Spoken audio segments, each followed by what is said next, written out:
녹서스의 이전 세상. 수천 년 전, 슈리마 제국의 노예 출신 제라스의 배신으로 슈리마 제국은 멸망했으며 황제 아지르와 함께 세상에서 잊혀져 갔습니다.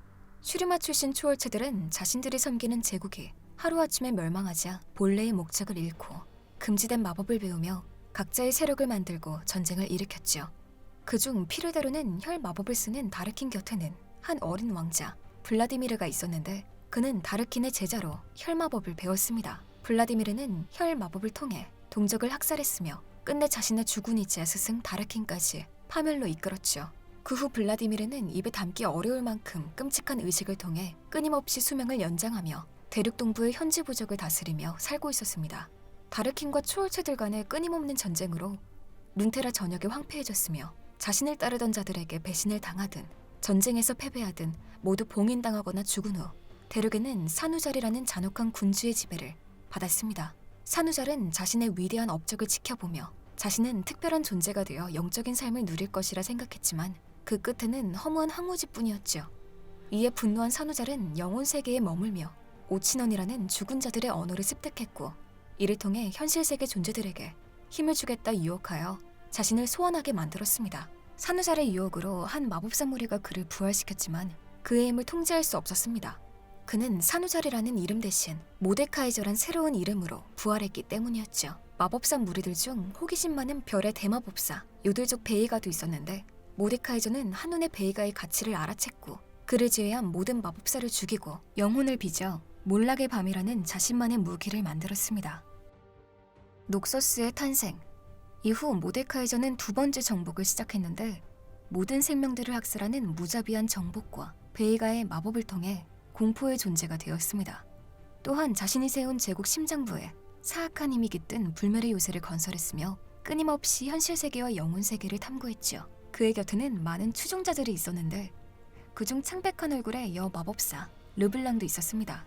모데카이저의 최측근까지 올라선 르블랑은 모종의 이유로 대륙 동부의 괴물 블라디미르와 손을 잡고 모데카이저를 배신하기로 계획했고 이 둘을 중심으로 권력자, 마법사들이 모인 검은 장미단이란 조직이 탄생하게 됩니다. 그들의 계획은 성공적이었고 모데카이저를 물질 세계에서 추방할 수 있었죠. 모데카이저는 언젠가 부활할 거야. 그럼 우리를 죽이려 들겠지. 그 전에 힘을 키워야 해. 그렇게 그들, 검은 장미단 조직은 과거 모데카이저의 제국 중심부 불멸의 요새를 중심으로 녹서스라는 제국을 세우게 됩니다. 녹서스의 성장. 녹서스 제국은 군사력을 제일 중요시 여기는 제국으로 주변 대륙과 국가, 부족 등 많은 곳을 침략하며 영향력을 넓혔습니다.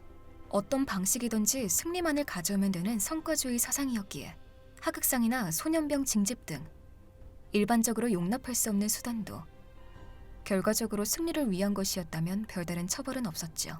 특히 다른 국가에서는 음지에서나 사용할 법한 금단의 술법인 혈마법, 강령술이나 생화학 무기도 허용되는 편이었습니다.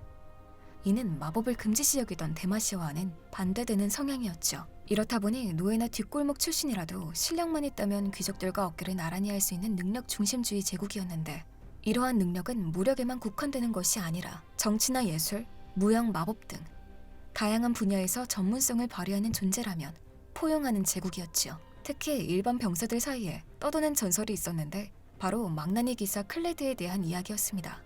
녹서스가 분리했던 야만인과의 전투에서 도망치는 지휘관을 죽이고 적들과 끝까지 싸워 끝끝내 승리를 이끌었던 클레드의 이야기는 녹서스 전투의 수많은 전설 중 최고로 손꼽혔으니까요. 클레드를 비롯해 많은 이들이 자신의 능력을 마음껏 펼쳤고 이를 통해 녹서스는 능력자들이 끊임없이 모이는 강력한 제국이 되었습니다. 다리우스. 이러한 능력 중심주의에서 가장 눈에 띈 사람은 고아 출신 3인방 다리우스, 드레이븐 형제와 퀼레테였습니다.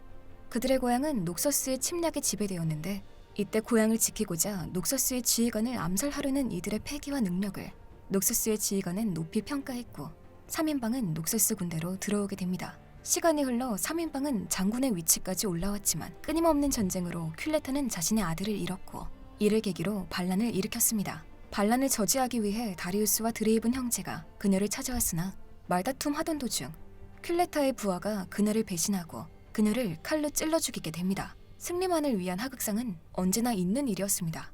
다리우스, 내 아들 데시우스는 당신의 아들이기도 해. 그녀의 마지막 말은 끝내 다리우스에게 닿질 못했죠. 탈론과 카타리나. 탈론은 녹소스 뒷골목에서 이름 있는 사내였습니다. 하지만 그 이름은 전투 가문의 가주 뒤쿠토 장군에겐 통하지 않았죠. 뒤쿠토 장군은 탈론의 잠재력을 알아보곤 자신의 제자로 키워냈으며 이윽고 탈론은 음지에서 제일 가는 자객이 되었습니다. 뒤쿠토 장군의 딸 카타리나 또한 아버지 못지않게 강한 전사로 키워졌는데 아버지와 함께 참전한 아이오니아 전쟁에서 자신이 맡은 임무를 멋대로 바꿔 실패했었죠. 한심한 내 자신을 견디지 못하겠습니다. 원래 주어진 임무를 마치고 오겠습니다. 카타리나는 힘겹게 자신의 임무를 완수했지만 그녀를 기다리는 건 딸을 암살하라는 장군의 명을 받은 탈론이었습니다. 하지만 카타리나의 뛰어난 반사신경으로 눈에 상처만 남기고 암살은 실패했습니다. 탈론은 지친 상대를 한 번에 죽이지 못한 자신 또한 그녀처럼 실패자라 생각했고 카타리나를 놓아주었죠. 당신 같은 남자가 아버지, 아니 그 사람 밑에 있겠다니 믿을 수 없군. 앞으로 고생 꽤나 하겠어. 괜히 내 꼴 나지 말고 잘 버텨봐. 나는 그 사람이 아닌 녹서스를 위해 살아가겠어. 뭐 뜻이 맞다면 다시 만나겠지. 그때가 기다려지네. 그렇게 탈론은 뒤구토 장군의 그림자로 카타리나는 새로운 녹서스를 위해 살아가게 됩니다. 카시오페아. 한편 뒤쿠토 장군의 막내딸 카시오페아는 언니 카타리나와는 다르게 무력보다는 지력이 뛰어났으며 아름다운 외모를 갖고 있었습니다. 그녀는 어머니에게 지혜와 교태를 배웠고 이를 통해 주변 사람을 이용하는 능력을 키워나갔죠. 어느 날 어머니가 누군가로부터 독살을 당했는데 다행히 목숨을 건진 어머니를 몇 달 동안 간호하면서 카시오페아는 뜻밖의 사실을 알게 됩니다. 딸아, 너는 이 룬트라 세계를 얼마나 알고 있니? 우리가 대단하다고 느끼는 녹서스 제국도 사실 전 대륙 넘어서 우주에서 보자면 보잘것없단다. 우리들은 그걸 알고 있지. 그래서 훗날을 위해 우린 모였고 녹서스 제국은 그 시작이란다. 지금 녹서스 제국의 황제는 우릴 배척하려 했지. 어리석게도. 때문에 아이오니아 침공이라는 말도 안 되는 전쟁을 억지로 일으켰단다. 내 딸 카시오페아야. 너라면 내 뒤를 이어 우리 검은 장미단에 큰 힘이 될 거라 믿는단다. 사실 카시오페아의 어머니는 녹서스를 수세기 동안 지배해온 비밀 결사 검은 장미단의 일원이었습니다. 검은 장미단의 위기가 찾아오면서 힘이 필요했기에 딸 카시오페아를 검은 장미단의 일원으로 받아들였고 어머니를 위해 카시오페아는 신비로운 힘을 찾아 슈리마로 떠났습니다. 그 과정에서 용병 11위를 배신하면서 힘을 얻었지만 그 힘은 저주받은 힘이었고 카시오페아는 아름다웠던 본연의 모습을 잃고 흉측한 괴물뱀의 모습으로 변해버렸습니다. 예전 삶을 잃어버린 슬픔에 카시오페아는 오래도록 울부짖었습니다. 눈물조차 말라버릴 정도로 울부짖은 그녀는 절망에서 약간이나마 헤어나오며 말했죠. 이 모습은 나의 운명이겠지. 지금은 끔찍하게 느껴지겠지만 언젠가는 나 자신을 받아들이고 사랑할 수 있을 거야. 3이라. 카시오페아가 11위를 배신하고 깨운 슈리마의 힘을 통해 봉인되었던 제라스가 부활했는데 제라스가 펼치는 고대 마법은 그 무엇보다도 강하고 빨랐으며 위대했습니다. 이 때문에 그를 따르는 광신도까지 생겨날 정도였죠. 광신도 집단은 제라스의 과거 행적처럼 모든 걸 파괴하고 다녔습니다. 광신도들의 행동 때문에 사미라의 부모는 장애가 되었고 결국 사미라는 부모 대신 거리에 나와 공연을 펼치며 생계를 이어나갔죠. 녹서스 부대의 징집 소식을 듣고 녹서스 부대로 들어간 사미라는 뛰어난 몸놀림으로 금세 이름을 날렸습니다. 덕분에 특수부대까지 들어가게 되었는데 그곳의 임무는 너무나도 위험해서 사미라조차 한쪽 눈을 잃을 정도였습니다. 하지만 끊임없는 전투 속에서 자신의 존재를 찾은 사미라는 계속해서 녹서스 제국의 특수요원으로 남았으며 그녀는 대장군 다리우스와 어깨를 나란히 할 정도로 강력한 존재가 되었습니다. 녹서스의 현재, 녹서스의 마지막 통치자는 보람 다크윌 황제였습니다. 역대 통치자들과 마찬가지로 황제가 되면서 르블랑과 검은 장미단의 후원을 받았지만 황제가 된 후 검은 장미단이 직접 선정한 조언자들로 구성된 평의회를 만드는 것을 거부하면서 르블랑과 척을 지게 되었죠. 르블랑은 당시 젊은 귀족이었던 스웨인을 이용해 검은 장미단의 음모를 밝히게 하고 자신과 핵심 단원들이 처형된 것처럼 꾸며 음지로 숨어들었습니다. 다른 한편 황제에게 접근하여 그가 죽음에 대해 편집증적인 두려움을 가지고 있음을 파악하고 이를 이용해 그를 자신의 꼭두각시로 만들어버렸죠. 르블랑에 의해 황제는 주변 지역을 정복하며 자신의 생명을 연장해줄 마법 물품을 찾는 데 혈안이 되었고 제국의 국력이 개인의 사역을 채우는 데 쓰이면서 녹서스는 점점 피폐해져 갔습니다. 특히 아이오니아의 무리한 전쟁으로 스웨인을 불구로 만드는 데 성공했고 장군 자리에도 물러나게 할 수 있었죠. 하지만 세상 모든 비밀을 알고 있는 최상위급 악마 라움이 스웨인을 통해 물질 세계로 부활하면서 스웨인은 미래를 보는 예지력과 초월체의 버금가는 육체를 새로 얻게 되었습니다.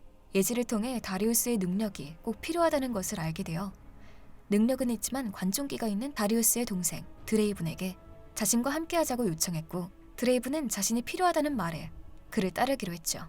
이러한 힘을 바탕으로 스웨인은 추종자들과 함께 쿠데타를 일으켜 황제를 직접 처형했으며 이후 녹서스의 정치 체계를 새롭게 개편했습니다. 일명 트리파릭스.